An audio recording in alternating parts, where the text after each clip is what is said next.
एक माहौल बनाया गया 26 जनवरी को, लाल किले पे हमला, लाल किले पे हमला, और 7 रूट पर कहीं किसान ने कोई उपद्रव नहीं किया, कोई हिंसा नहीं की। जो लाल किले पे लोग आए थे वो भारतीय जनता पार्टी के लोग थे जिन्होंने लाल किले पे हमला किया, जिन्होंने लाल किले पर तिरंगे का अपमान किया। और वो दीप सिद्धू जो भाजपा का नेता है, उसकी फोटो प्रधानमंत्री के साथ है, देश के गृह मंत्री के साथ है। भारतीय जनता पार्टी को इसका जवाब देना चाहिए कि भाजपा के नेताओं ने लाल किले का अपमान क्यों किया, तिरंगे का अपमान क्यों किया। Now I request Shri Sanjay Singh.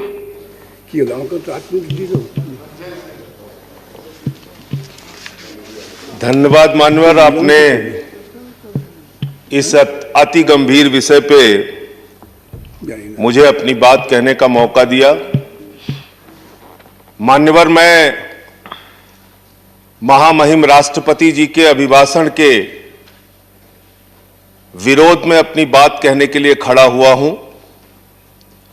और मैं दुष्यंत कुमार की चंद पंक्तियों से अपनी बात शुरू करना चाहता हूं कि हो गई है पीर पर्वत सी पिघलनी चाहिए, हो गई है पीर पर्वत सी पिघलनी चाहिए, इस हिमालय से कोई गंगा निकलनी चाहिए, और सिर्फ हंगामा खड़ा करना मेरा मकसद नहीं, मेरी कोशिश है कि यह सूरत बदलनी चाहिए।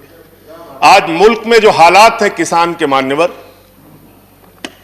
आज क्या हालत कर दी गई इस देश में। पिछले 76 दिनों से किसान आंदोलन पर है, उनके ऊपर लाठियां चलाई गई, आंसू गैस के गोले छोड़े गए, बूढ़े किसानों की आंखें फोड़ दी गई, कड़कती ठंड में पानी की बौछारें की गई, उनको आतंकवादी कहा गया, उनको गद्दार कहा गया, उनको खालिस्तानी कहा गया मान्यवर, उनको अपमानित किया गया। यहां तक कि भारतीय जनता पार्टी के एक विधायक ने कहा ये किसान नहीं आतंकवादी हैं, इनको सूट कर देना चाहिए, और अगर दिल्ली पुलिस नहीं कर पाती तो मैं इनको जूतों से मारूंगा, जूतों से मारूंगा। ये भाजपा के लोग कह रहे हैं मान्यवर। इस देश के अन्नदाता जो आपको अनाज पैदा करके आपका पेट भरते हैं, आप उनको जूतों से मारने की बात करते हैं। 11 दौर की आप वार्ता कर चुके, सारी की सारी वार्ता फेल। आप कहते हैं मैं एक फोन कॉल की दूरी पर हूं। मैं पूछना चाहता हूं, क्या इस सरकार के पास कॉल करने के लिए 2 रुपए भी नहीं है? अरे 2 रुपए नहीं है तो हम लोगों से ले लो, लेकिन कॉल कर लो किसानों को, कॉल कर लो किसानों को। उनकी पीड़ा चरम पर पहुंच चुकी है मान्यवर। 165 किसानों ने अब तक अपनी शहादत दी है। आप जाइए गाजीपुर बॉर्डर पे, वहां पे 97 साल के इलम सिंह आपको मिलेंगे। उनके 2 बेटे फौज में हैं, रो रो के कहते हैं मुझे इस उम्र में उग्रवादी कहा जा रहा है, नक्सलवादी कहा जा रहा है। उनकी पीड़ा है मान्यवर। आप जाइए टीकरी बॉर्डर पे, आप जाइए सिंगू बॉर्डर पे, पीड़ा के साथ वो लोग कहते हैं शहीद आजम भगत सिंह के वंशजों को, शहीद लाला लाजपत राय के वंशजों को, जलियांवाला बाग कांड में शहादत देने वालों के वंशजों को आप खालिस्तानी कह रहे हैं, आतंकवादी कह रहे हैं, उनको अपमानित करने का काम कर रहे हैं। मैं आपसे पूछना चाहता हूं, क्या दुश्मनी है आपकी इन अन्नदाताओं से? चलिए सब कुछ कर लिया आपने, अब तो कम से कम उनके ऊपर दया कीजिए, और ये तीनों काला कानून वापस लेना ही पड़ेगा, आपको लेना चाहिए। अब आपने जुल्म की इंतहा कर दी है। आप चले जाइए गाजीपुर बॉर्डर पे मान्यवर, कटीले तार, बड़े बड़े कीले गाड़ दी गई हैं, 12-12 इंच की कीले सड़कों पे गाड़ दी गई है। देखकर ऐसा लगता है कि दुश्मन देश की सेना आने वाली है। ऐसी स्थितियां दो परिस्थितियों में जन्म लेती हैं मान्यवर। जब देश का शासक अपनी जनता से डरने लगता है तो ऐसी सीमाएं बेड़ियां बनवाता है, या देश की जनता को शत्रु समझने लगता है तब ऐसी बेड़ियां लगवाता है। यह हो रहा है मान्यवर। आज इनके जुर्म के कारण हिंदुस्तान के महान किसान नेता बाबा महेंद्र सिंह टिकैत के बेटे राकेश टिकैत को रोना पड़ा और यह कहना पड़ा कि भाजपा के लोग घेर कर हमें लाठियों से पीटना चाहते हैं। यह आप करा रहे हैं, यह आप करा रहे हैं। आप डेमोक्रेसी की बात यहां पर करते हैं, आप आजादी की बात यहां पर करते हैं। आपने इस देश की हालत यह बना रखी है कि राजदीप सरदेसाई जैसे वरिष्ठ पत्रकार के ऊपर आपने मुकदमे दर्ज करके पत्रकारिता को भी दबाने और उसको कुचलने का काम किया। हर तरफ जुल्म, हर तरफ एफआईआर, हर तरफ मुकदमे। जो पानी पहुंचा रहा है उस पर मुकदमा, जो डीजल दे रहा है उस पर मुकदमा, जो खाने का इंतजाम कर रहा है उस पर मुकदमा। एनआईए लगा दो, सीबीआई लगा दो, पुलिस लगा दो, जांच लगा दो। अरे वो आपके देश के नागरिक हैं। आप कहते हैं किसानों को यह बिल समझ में नहीं आया, हम बड़े समझदार हैं, आइए हम आपको किसानी बिल समझाएंगे। मान्यवर, इनकी समस्या यह नहीं कि किसानों को यह बिल समझ में नहीं आया, इनकी समस्या यह है कि किसानों को यह बिल समझ में आ गया है और अब ये तीनों काला कानून वापस चाहते हैं किसान। आप बड़े अक्लमंद समझते हैं अपने आप को। अरे किसान को इतना मूर्ख मत समझिए भाजपा के लोगों। वो बिगड़ैल बैल की नाक में नकेल डालते हैं, आपकी सरकार के नाक में भी नकेल डाल देंगे, चिंता मत कीजिए। मैं आज सुन रहा था मान्यवर, मुझे बड़ा आश्चर्य हुआ। सारी की सारी भारतीय जनता पार्टी की सांसद जितने भी नेता बोल रहे थे, कह रहे हैं कांग्रेस पार्टी ने 2019 के घोषणा पत्र में इसको लिखा था। यह बिल तो कांग्रेस पास करना चाहती थी। जीएसटी की बात करो, यह बिल तो कांग्रेस करना चाहती थी, हम इसलिए इसको कर रहे हैं। लेकिन वो सांसद ये बताना भूल गए कि जब यह बिल कांग्रेस लेकर आई थी तो उस समय स्वर्गीय अरुण जेटली जी ने और स्वर्गीय सुषमा स्वराज जी ने उस समय बिल का विरोध किया था। और कांग्रेस ने अगर 19 के घोषणा पत्र में इस बिल को शामिल किया था तो उनको तो 55 पे पहुंचा दिया, आपने तो लागू कर दिया।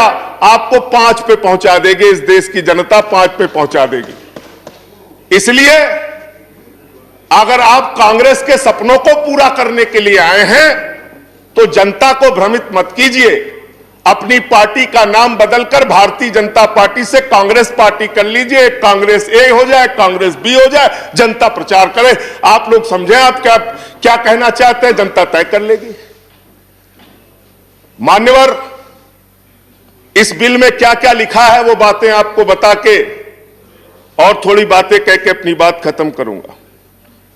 असीमित भंडारण की छूट दी गई है इन बिलों में, और वो क्यों दी गई है?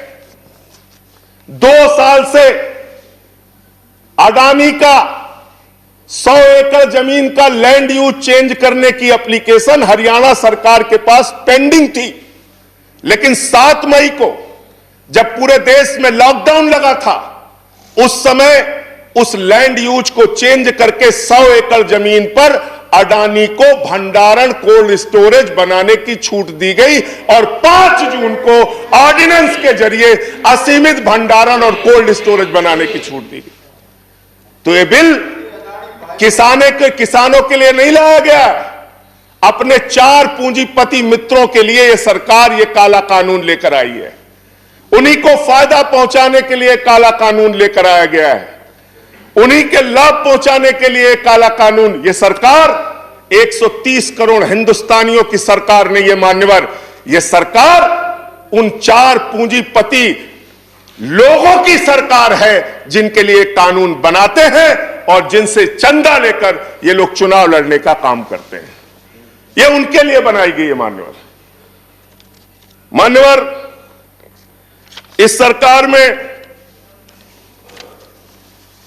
कहा गया दिल्ली के मुख्यमंत्री के बारे में कि किसानों का साथ दे रहे हैं, किसानों का साथ दे रहे हैं। मैं पूरी जिम्मेदारी के साथ कहना चाहता हूं सदन के अंदर, दिल्ली के मुख्यमंत्री अरविंद केजरीवाल, आम आदमी पार्टी किसानों का साथ दे रही थी, देती रहेगी। और आपने हमसे 9 स्टेडियम मांगा, जेल बनाने के लिए केजरीवाल जी ने इनकार किया। हम वहां पानी का इंतजाम कर रहे हैं, आप पानी का इंतजाम रोक रहे हैं। हम वहां शौचालय का इंतजाम कर रहे हैं, आप वहां शौचालय का इंतजाम रोक रहे हैं। आप वहां पर लोगों को पानी, खाना, शौचालय, इस तक पर प्रतिबंध लगाना चाहते हैं। इंटरनेट, वो दुश्मन देश के नागरिक है क्या? उनके साथ इस तरह का व्यवहार आप कर रहे हैं। एक माहौल बनाया गया 26 जनवरी को, लाल किले पे हमला, लाल किले पे हमला। 7 रूट पे किसान ट्रैक्टर रैली लेके निकला, मान्यवर तिरंगा रैली लेके निकला, और 7 रूट पर कहीं किसान ने कोई उपद्रव नहीं किया, कोई हिंसा नहीं की। जो लाल किले पे लोग आए थे वो भारतीय जनता पार्टी के लोग थे, जिन्होंने लाल किले पे हमला किया, जिन्होंने लाल किले पर तिरंगे का अपमान किया। और वो दीप सिद्धू जो भाजपा का नेता है, उसकी फोटो प्रधानमंत्री के साथ है, देश के गृह मंत्री के साथ है। भारतीय जनता पार्टी को इसका जवाब देना चाहिए कि भाजपा के नेताओं ने लाल किले का अपमान क्यों किया, तिरंगे का अपमान क्यों किया। मैं ये कहना चाहता हूं मान्यवर, आज वो दीप सिद्धू संजय जी कंक्लूड कीजिए। सर सबको समय मिला, मुझे भी थोड़ा समय दीजिए। I have given sufficient time. सबको समय दिया, मुझे भी समय दिया। नो 10 मिनट देंगे सर। 10 मिनट दिया मैं। मान्यवर दीप सिद्धू भाजपा का नेता, वो फरार है जिसने लाल किले पे हमला किया, जिसने तिरंगे का अपमान किया।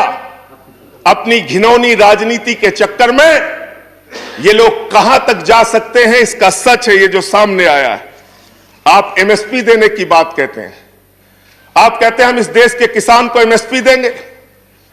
बड़ी अजीब बात है मान्यवर, इस देश के किसान को एमएसपी देने के नाम पर क्या कर रहे हैं ये? मैं उत्तर प्रदेश की खबर बता रहा हूं। 10 धान के क्रय केंद्रों पर 10 अधिकारियों के खिलाफ एफआईआर हुई, क्योंकि क्रय केंद्र में खरीद में एमएसपी में गड़बड़ी की गई। इसी तरीके से 1 रुपए किलो गोभी बिक रही थी तो किसान ने अपनी गोभी पे ट्रैक्टर चला दिया। उत्तर प्रदेश की खबर।